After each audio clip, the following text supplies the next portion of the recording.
They call me liar. If they are here, I will kick their face. Saya tidak pernah melakukan seperti itu. Langsung diganti selang, sama.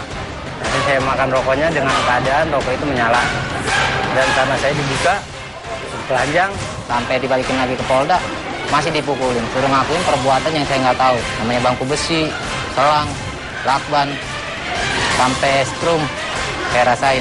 Kelihatan sekali anak diinstruksi ya untuk berdiri di mana, melakukan tindakan apa di tempat tertentu.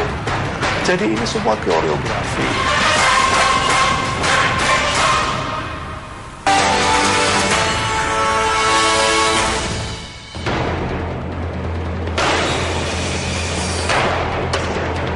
Satu persatu tersangka kasus dugaan asusila di Jakarta Intercultural School Maret 2 tahun lalu sudah ditahan. Kasusnya bahkan sudah disidangkan dan berujung pada sanksi pidana. Namun benarkah para terpidana adalah pelakunya? Atau ada fakta hukum yang tidak terungkap? Tim kontroversi coba menelusuri kembali kasus ini. Kasus bermula dari laporan ibu berinisial THR, wali murid di Taman Kanak-Kanak JIS. Sang ibu menduga anaknya MAK menjadi korban sodomi pada 18-20 Maret 2014. Polisi yang melakukan penyelidikan kemudian memeriksa 6 petugas kebersihan JIS. Agun Syahrial, Zainal Virgiawan, Afriska, dan almarhum Azwar kemudian ditetapkan sebagai tersangka. Dalam prosesnya, Azwar kemudian meninggal dunia. Ia dilaporkan melakukan bunuh diri. Beberapa waktu kemudian, tepatnya 14 Juli 2014, 2 tenaga pengajar di JIS pun turut dijadikan tersangka.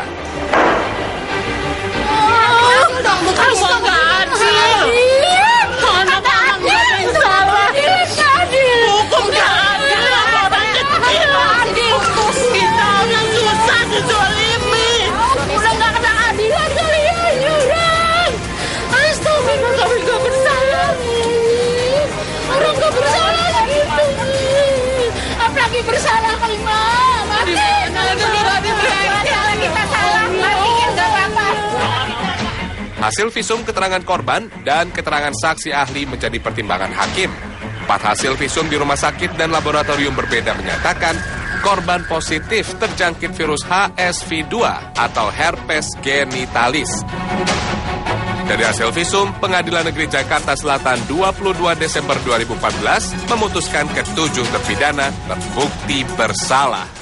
Dari mulai tahap penyidikan sampai tahap penuntutan, jaksa itu selalu mengikuti alur jalan ceritanya penyidikan itu.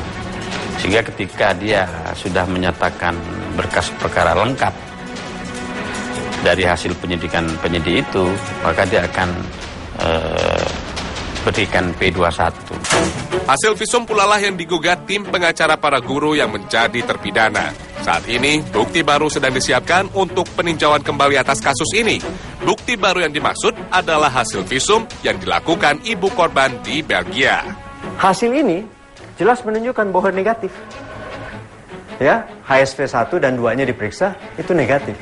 Jadi kalau berdasarkan apa yang kami ketahui, kalau memang dulunya ada, ya, sampai sekarang harus tetap ada. Sepanjang penasihat hukum terpidana ataupun keluarga terpidana akan mengajukan PK, tentu harus memiliki yang itu tadi, ada bukti baru. Yang menarik, hasil tes laboratorium 2 tenaga pengajar Jakarta Intercultural School menunjukkan hasil negatif dan tidak terjangkit virus HSV-1 dan HSV-2. Sebelum mereka diperiksa, kalau saya tidak salah di bulan Juli, ya, sebelum akhirnya mereka ditahan, mereka melakukan pemeriksaan di SOS. Ya, nah sepengetahuan saya hasilnya itu semua negatif. Mereka baik-baik saja, mereka sehat gitu. Jika para guru JIS tidak pernah terjangkit herpes, seperti para pegawai kebersihan yang terlebih dahulu menjadi tersangka, penetapan tersangka kedua guru ini pun dipertanyakan. Kalau dari pandangan kami, ini lebih pada mau tidak mau, kami melihat bahwa ini lebih pada kepentingan adanya gugatan perdata.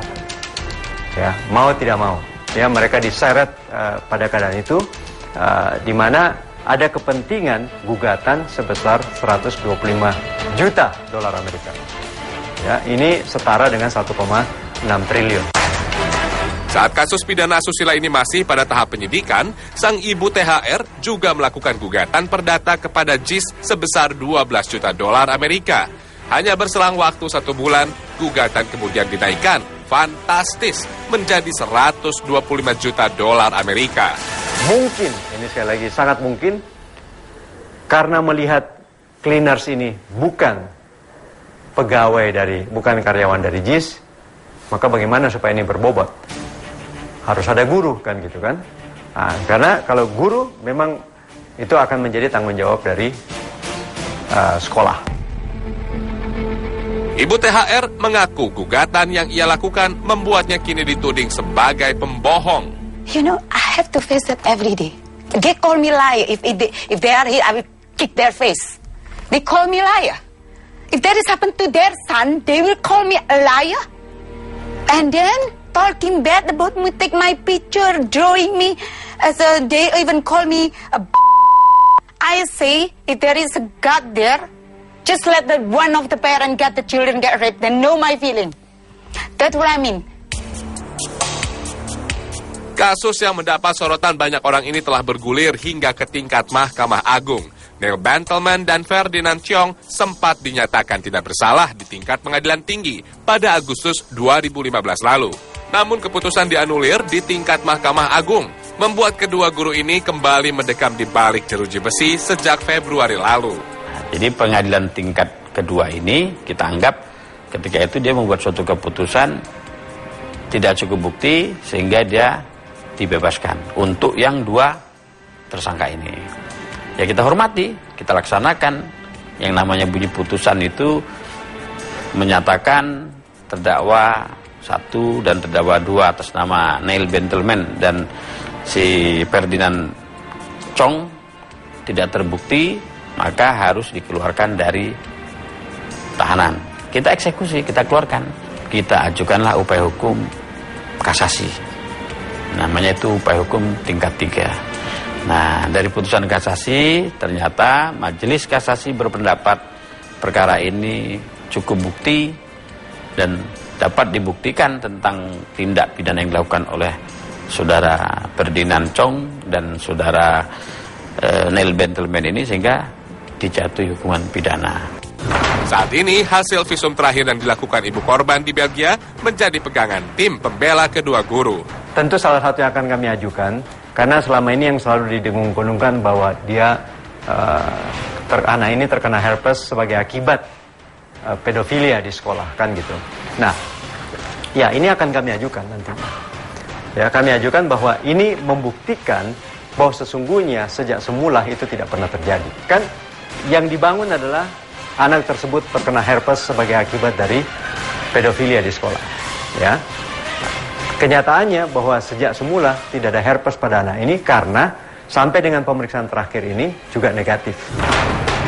Masalahnya, hasil visum dari luar negeri tidak dapat langsung digunakan dan harus diuji lebih dulu.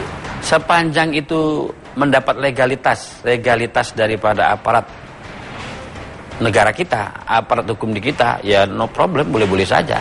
Itu tadi kuncinya. Alat bukti ini akan diuji dulu. Hasil visum menjadi penting karena secara medis, jika hasil visum positif, maka korban akan tetap terbukti pernah mengidap herpes seksual. Kalau dikatakan anak ini terjangkit virus apa, untuk herpes seksual atau herpes genital itu tidak ada. Karena IgG itu spesifik. Jadi dikatakan kalau HSV2 IgG-nya positif, nah itu berarti positif. Karena lebih spesifik untuk IgG. Kalau IgM tadi kan tidak spesifik. Virus banyak masuk, dia yang pertama keluar dahulu. Tapi kalau IgG itu lebih spesifik. Kalau HSV2 menyerang, IgG akan datang, seperti itu. Dan kalau sudah positif, itu seumur hidupnya akan positif. Dalam dunia medis, antibodi tubuh terbagi menjadi beberapa bagian. Di antaranya IgG dan IgM. Antibodi IgM biasa ditemukan dalam tubuh manusia yang sudah terjangkit virus, sedangkan IgG merupakan respon jangka panjang dari tubuh terhadap suatu penyakit. Lantas, apa penyebab hasil IgM pada korban menjadi positif?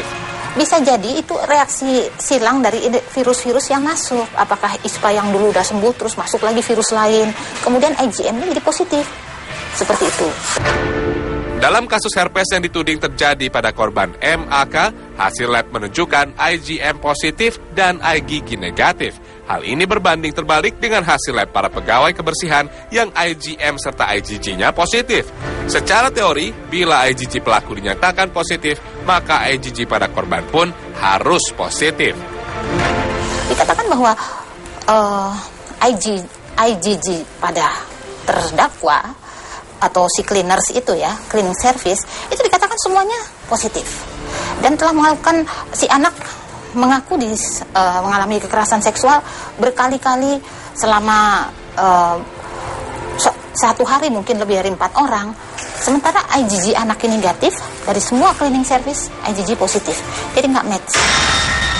Anehnya, para terpidana hingga kini belum menerima hasil visum yang membuktikan mereka benar terjangkit herpes. Kalau kejanggalannya, kalau emang benar kita ngelakuin, kita bisa lihat dari hasil visum. Visum aja nggak dikasih tahu kan, tapi sekarang baru kelihatan. Namanya visum hasil saya sendiri, katanya saya dibilang herpes. Sampai sekarang mana buktinya? Dalam kasus herpes genital, penularan virus hanya dapat dilakukan melalui kontak hubungan seksual. Dari hasil pemeriksaan ulang di Belgia terbukti kadar antibodi IgM pada korban MAK menurun, sedangkan IgG-nya tetap negatif. Tapi pada kenyataannya pada kasus ini adalah IgG-nya itu negatif.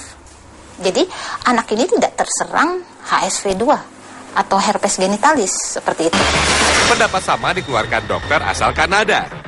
No, this test is actually saying that herpes is negative. So there's a clinical note here saying that this is the reason why we want to do the test. But when you actually look at the test result, it's saying it's negative. The child has not been exposed to herpes.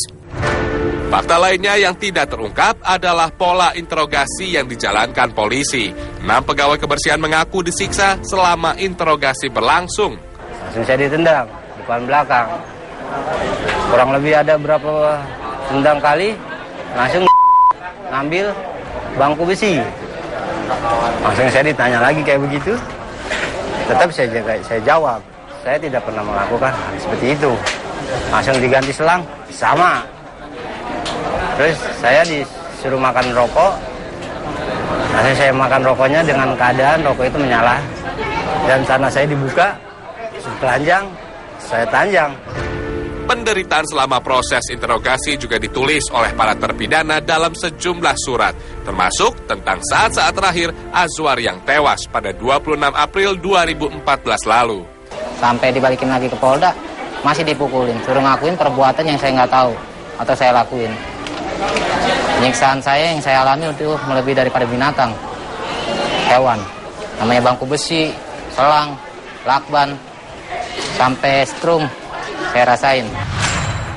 Satu-satunya terpidana wanita dalam kasus ini, Afriska, sempat bertemu dengan almarhum Azwar usai menjalani interogasi. Sebelum almarhum Azwar meninggal, saya sempat ketemu jam 3 pagi itu dengan kondisi muka teramat lebam, mata ditutup dengan lakban, tangan diborgol, kaki dilakban. Sampai berdiri aja dia susah. Karena dia, saya dengar nggak mau mengakui juga. Sementara sikap korban MAK yang tetap tenang saat bersanding duduk dengan para tersangka di persidangan dinilai psikolog anak sebagai sesuatu yang janggal. Oh pasti tidak. Pasti terjadi histeri. Tidak mungkin itu. Orang bisa kalem-kalem begitu saja ya. Apalagi anak sekecil itu pasti dengan ancaman. Ya. Tidak mungkin dilakukan atau kalau tidak dengan ancaman tidak sadarkan diri. Yang saya juga ragu-ragu gitu. Tapi pasti tidak bisa sekalem itu, senyaman itu berada di pinggir di samping seorang pelaku. Kejanggalan lainnya tampak dalam salah satu video proses rekonstruksi di ruang makan guru. Kelihatan sekali anak diinstruksi ya untuk berdiri di mana, melakukan tindakan apa di tempat tertentu. Jadi ini semua koreografi. Yang menjadi soal ini, anak ini akan menderita seumur hidup seolah-olah apa yang ditanamkan orang lain tentang kejadian itu nyata, padahal mungkin tidak. Jadi dia mengalami apa yang disebut false positive. Sejumlah saksi ahli juga dilibatkan dalam persidangan. Salah satunya adalah seksolog yang menilai pola hubungan seksual guru-guru JIS. Jadi dari ceritanya memang tidak bisa saya pastikan apakah mereka terlibat atau tidak, obsesif atau tidak, atau eksklusif atau tidak. Susah, karena mereka sendiri yang kita interview. Kejanggalan lainnya adalah toilet anggrek yang dilaporkan sebagai tempat kejadian perkara. Di tempat ini, MAK mengaku disodomi oleh beberapa petugas kebersihan sekolah. Anehnya, toilet sangat berdekatan dengan tempat makan siang anak-anak, dan setiap anak yang keluar pada jam istirahat selalu didampingi satu penjaga yang menggunakan selendang kuning. Kita flashback ke tahun 2014 itu ya, itu sama persis apa operating prosedur untuk keamanannya itu dilakukan seperti itu. Bahwa ada asisten guru dan guru yang ditugaskan juga di lapangan ya, di tempat bermain, di tempat mereka makan gitu ya, itu diawasi. Jam istirahat di JIS juga berbeda-beda antar kelas, sehingga kecil kemungkinan para guru bisa berinteraksi dengan anak-anak di luar jam pelajaran. Tempat kejadian lainnya, pantry, juga cukup janggal jika diakui sebagai lokasi sodomi. Pantry selama ini menjadi tempat para guru untuk makan siang. Teachers Lounge itu digunakan untuk pertemuan guru-guru dan karyawan dan staf untuk makan siang di situ. Tidak mungkin anak murid datang ke situ tanpa ada pengawasan dari gurunya sendiri. Sementara Pak Ferdinand dan Pak Nel itu bukan guru si anak ini. Kini setelah 2 tahun bergulir, para terpidana hanya bisa bergantung hidup pada dukungan keluarga mereka. Salah satunya Agun Iskandar yang ditahan saat istrinya tengah mengandung 7 bulan. Kita kalau melihat anak seusia dia gitu, ketika sakit bisa diantar ke dokter sama ayahnya, bisa diajak muter-muter naik motor sama ayahnya gitu. Sedangkan anak aku cuma sama kita aja. Narti, istri Agun, kini hidup dari jasa menjahit. Ia dibiayai kursus menjahit oleh sejumlah wali murid yang prihatin akan kehidupannya. Sekarang ini saya dikasih kegiatan juga sama ibu wali murid dari JIS untuk kursus menjahit. Lain Narti, lain juga Yaya, istri Syahrial. Yaya hingga kini belum memberitahu kasus yang dialami suaminya. Anaknya FRD yang kini berusia 4 tahun hanya tahu ayahnya tengah bekerja jauh dari rumah. Yang anak saya tahu, ayah kerja nyari duit buat Ait. Biar Ait bisa jajan. Rindu banget. Banget, apalagi anak saya lebih-lebihan selalu merindukan. Setiap dia ngeliat orang bawa motor, dia selalu ngiri seperti itu. Dia ingat masa lalunya dia. Lain lagi kisah Tracy, istri Neil Bentelman yang sempat gembira suaminya bebas pada Agustus 2015 lalu. We wish we were just teaching here and doing what we're supposed to be doing, which is teaching children, not fighting a legal battle in Indonesia for something that never happened.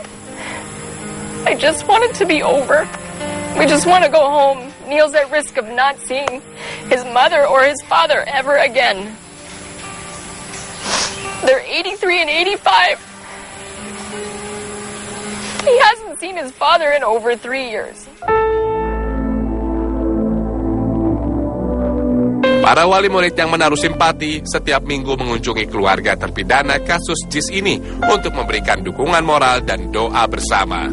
Kami kebetulan tidak kenal sebelum terjadi penuduhan 2 tahun yang lalu. Tapi begitu kita tahu, kita melihat ada kejanggalan-kejanggalan, kita mulai memberikan support dengan mendatangi mereka, menanyakan kabar mereka. Ternyata Agun waktu itu istrinya hamil 7 bulan. Syahrial anaknya masih 2 tahun. Begitu juga Awan yang hidupnya juga susah, jadi dia tinggal sama neneknya. Orang tuanya tinggal di kampung. Afriska yang kebetulan juga merencanakan pernikahannya sampai gagal.